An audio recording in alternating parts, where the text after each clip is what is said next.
Assalamualaikum dan salam sejahtera.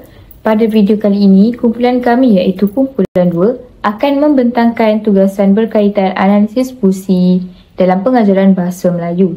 Tugasan ini dijalankan secara berkumpulan dengan meneliti 5 puisi daripada pelbagai sumber seperti antologi, buku teks dan cerita rakyat.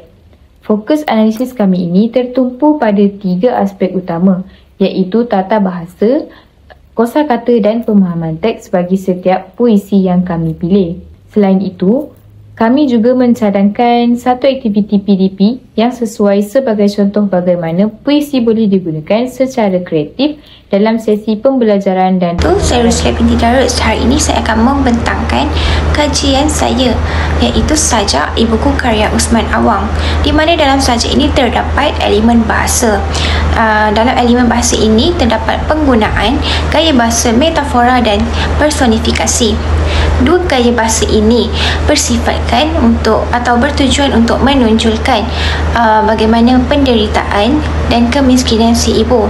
Selain itu, terdapat juga pengulangan perkataan seperti perkataan ibuku, di mana bertujuan untuk menunjukkan sebagaimana kasih sayang yang berlaku oleh ibu secara lebih mendalam. Sajak ini terdapat kata nama, kata kerja dan kata hubung. Untuk kata nama dan kata kerja bertujuan dalam menggambarkan rutin hidup, kemiskinan atau kesusahan yang dihadapi.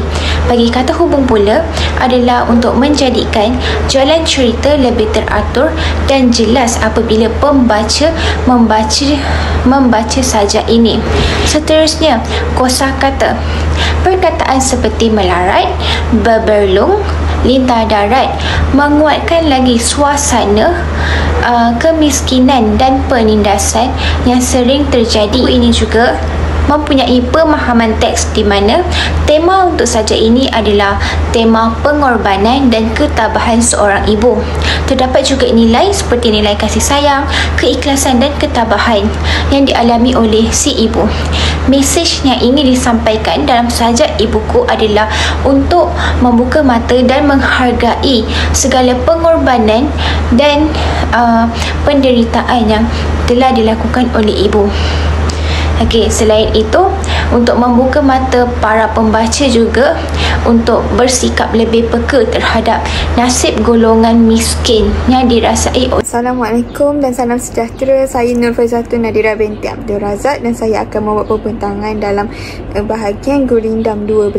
Okey, Gurindam 12 dari segi elemen bahasa, Gurindam dia memiliki pola rima yang teratur, biasanya berakhir dengan bunyi yang sama di setiap bait, dan dan dia juga banyak ungkapan dalam gurindam yang mengandung kiasan. Okey, daripada segi elemen tata bahasa pula, dia penggunaan ayat yang kompleks dengan klausa bersyarat, dan dia juga mempunyai kata ganti nama yang tak tentu generik, dan dia juga kata kerja yang tak transitif, dan juga penekanan Melayu klasik. Okey, elemen kosakata pula, Gurindam 12 dia menunjukkan gabungan leksikologi klasik, gaya linguistik yang tinggi dan juga budaya. Dan ia juga terdapat juga kata pinjaman bahasa Arab dan juga kata adjektif akhlak dan nilai. Dan daripada segi elemen pemahaman teks, Gurindam ni dia mengandungi ajaran agama dan juga nilai agama yang cukup mendalam dari segi kepadatan gaya bahasa dengan sifat teguran. Dan dia juga terdapat juga beberapa nilai yang tersirat dalam Gurindam ini, ialah kesedaran, keagamaan dan juga kerohanian. Sekian saja untuk pembentangan saya bahagian Gurindam 12.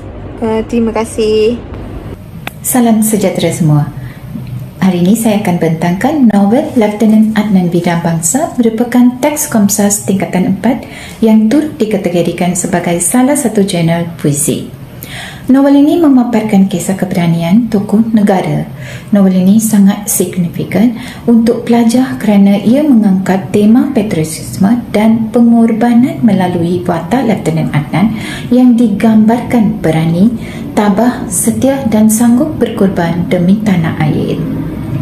Nilai ini penting untuk membentuk pelajar menjadi warga negara yang tanggungjawab, dan dari aspek tata bahasa, novel ini memaparkan penggunaan kata adjektif seperti berani, kata kerja transitif seperti menyerang dan kata kerja tak transitif seperti bertempur yang menunjukkan aksi-aksi sebenar dalam peperangan. Ayat majmuk seperti walaupun diserang mereka tetap bertahan pula membantu pelajar melihat bagaimana idea digabungkan secara jelas dan tersusun.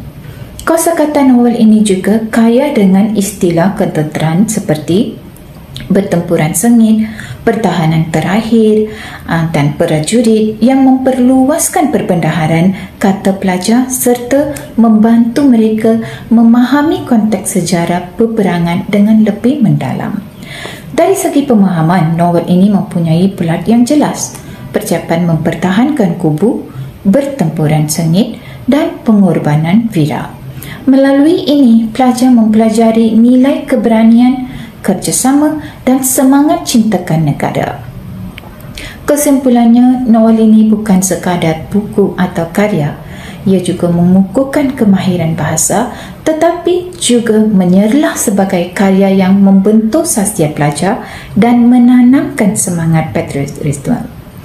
Ia turut memberi panduan kepada bakal guru tentang bagaimana sastra boleh digunakan mendidik generasi muda menjadi lebih berani, berjiwa patriotik dan berdisiplin. Terima kasih. Salam sejahtera. Saya akan membentangkan mengenai analisis terhadap teks tradisional yang bertajuk Kerjang.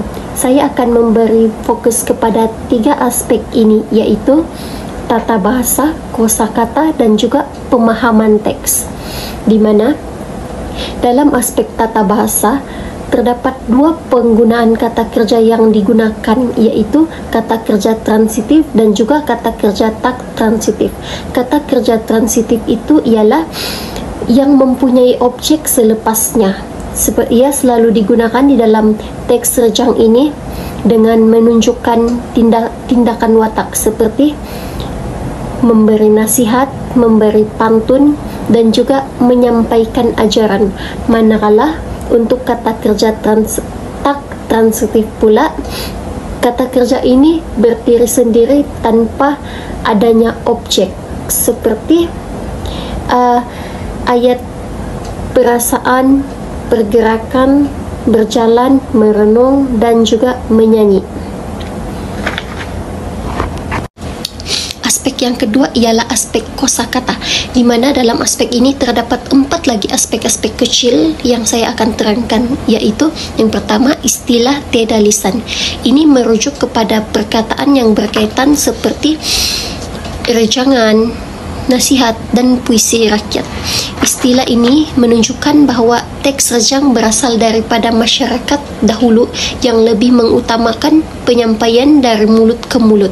Manakala aspek kecil yang kedua ialah kosakata nilai dan juga kebijaksanaan, di mana ini banyak mengutamakan kosakata yang membawa kepada nilai moral, ajaran hidup dan juga kebijaksanaan orang tua-tua yang senang kita dapati dalam teks Rejang. Sebagai contoh, hormat menghormati, kesopanan, kesetiaan, nasihat serta berbuat baik.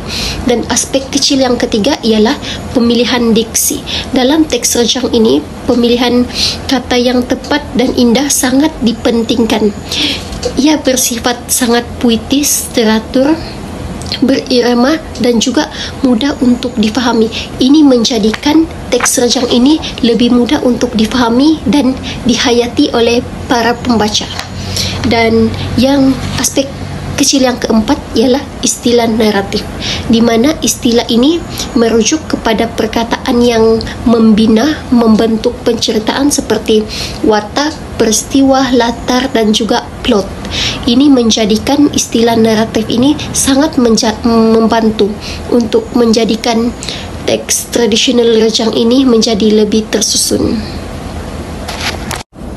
Di dalam pemahaman teks, terdapat beberapa kepentingan ataupun peranan rejang di dalam konteks pendidikan, di mana yang pertama, peranan rejang itu sendiri.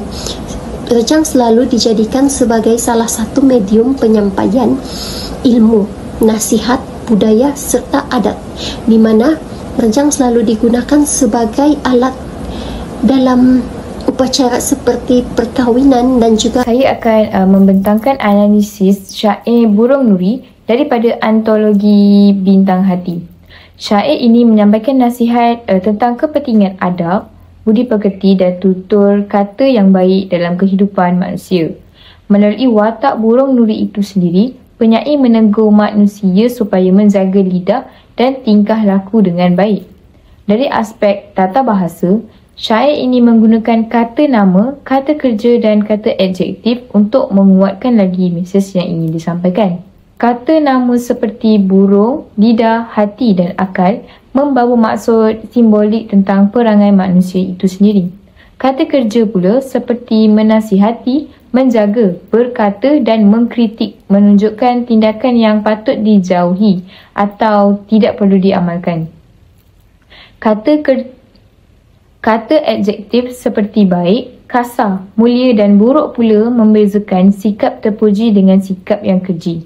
Semua unsur ini membantu menjelaskan nasihat yang ingin disampaikan oleh aspek kosakata pula. Syair ini kaya dengan istilah yang membawa nilai moral seperti adab, tertib, budi pekerti dan kehalusan bahasa yang digunakan.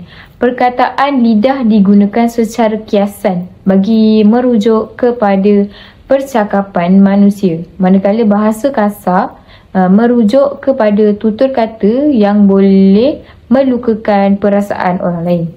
Kosakata yang dipilih oleh penyair sangat bermakna kerana ia mendidik pembaca agar berhati-hati dalam setiap tutur kata mereka. Dari segi pemahaman teks pula, syair ini menekankan bahawa bahasa mencerminkan akhlak seseorang penyair, mengingatkan bahawa kata-kata yang kasar boleh melukai hati, tetapi bahasa yang sopan mampu menjaga hubungan yang baik dan membawa keharmonian. Mesej utama yang ingin disampaikan ialah manusia perlu mengawal lidah, beradab dan bertutur. Mesej utama yang ingin disampaikan ialah manusia perlu mengawal lidah, beradab dalam bertutur dan menjaga maruah diri melalui percakapan yang baik. Untuk cadangan aktiviti PDP, kami memilih puisi sajak e-buku dan menggunakan kaedah main peranan. Aktiviti ini bertujuan untuk membantu pelajar menghayati tema kasih sayang seorang ibu dengan cara yang lebih dekat dan bermakna. Dalam aktiviti ini, pelajar akan dibahagikan kepada beberapa kumpulan kecil. Setiap kumpulan diberikan rangkap tertentu daripada sajak e-buku dan mereka perlu menukarkannya kepada bentuk lakonan yang ringkas. Pelajar diberi kebebasan menambah dialog, ekspresi atau pergerakan supaya mesej puisi dapat digambarkan dengan lebih jelas. Melalui kaedah main peranan ini, pelajar bukan sahaja memahami maksud tersurat dan tersirat sajak, tetapi turut menguasai kemahiran bahasa seperti intonasi, sebutan dan penghayatan. Aktiviti ini juga mendorong kerjasama, kreativiti dan keyakinan diri semasa berkomunikasi.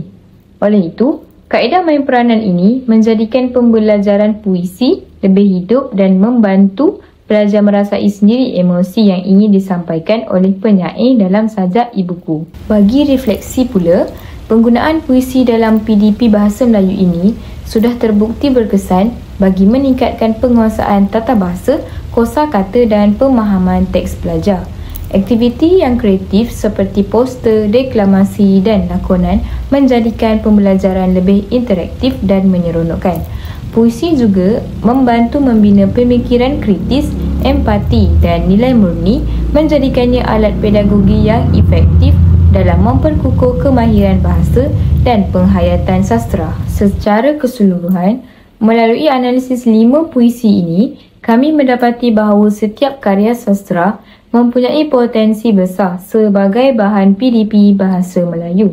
Dengan pendekatan yang kreatif, terancang dan sistematik ini, guru dapat menggunakan puisi untuk meningkatkan penguasaan tata bahasa, kosakata serta kemahiran memahami teks pelajar.